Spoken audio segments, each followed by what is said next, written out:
Hey there, Dr. Bradshaw again, talking to you, my functional medicine patients. We're going to be talking about treating tight muscles in the neck. There is a very particular thin structure known as the platysma. The platysma, if you tilt your head back, I'll show you, just looking at this way. From the side of the jaw to the tip of your chin to the back of the jaw, it runs south, all the way along the front of your neck, down along underneath your skin, along your collarbone in through here. So it is a very, very thin muscle, but it runs very wide from the top down here. And when you've been in an accident, car accident or whiplash, some sort of fall, so getting hit and then whiplash back, that platysma gets torn. As your neck goes into extension, you tear those fibers in there, and those can become very tight as well. If we sit on the computer a lot, head goes forward. We're driving a lot, head goes forward.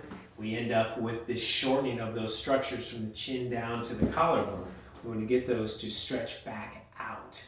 So here's how you're going to do that.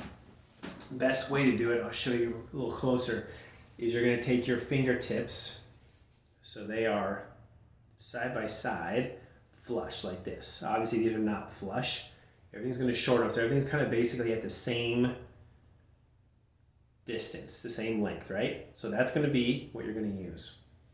You're going to place those 4 fingers into the tissues, not very much. And when I push in, I'm not pushing in like really pushing in. It's just a very light pressure, not much. Just enough to get a little depth into the skin, both sides at the same time. Start with your chin down.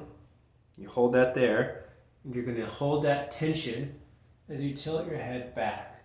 So looking at it from the side, like this, chin down, light pressure, look up, tilt the head back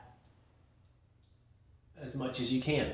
What you're not doing is you're not taking your fingers and doing this.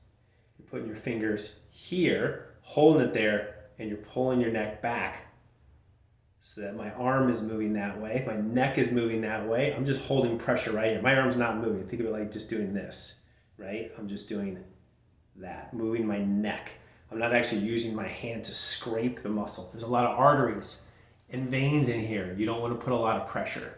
It's just a very light pressure from both sides, chin down, tilt the head back, and you're going to work your way from the chin bone and the jaw bone down. So you'll work your way up here, do a few extensions, right? Chin down, look up, and you'll move down to the middle of the neck, chin down, look up, light pressure, work your way all the way down to just above the collarbones, look down, look up, and you will feel like it's almost like there's a heat being moved through the front part of your neck. This can be very helpful for those of you who've been in a car accident, or if you've had previous surgeries, if you've had a thyroid surgery and they cut through your neck, or you've had any sort of neck surgery where they've cut through your neck, those fibers, they cut through the skin and they cut through the platysma. They go right on through it and they cut it. There's scar tissue in there. You can break that scar tissue up, make it more pliable, make it more flexible, so that way when you are actually tilting your head back, if you just tilt your head back somewhere, you can't even do it. It just feels tight in the front of your neck. That's why. So do this stretch whenever you feel like the neck is tight. If I have you doing traction at the end of the day, I would add this to it during the day. So when you're on the computer during the day, you take a couple-minute break, put that tension on the neck very lightly, tilt the head back. You do it right there in your computer chair. Chin down, tilt the head back to get that to loosen up, okay? And that should really help. Enjoy.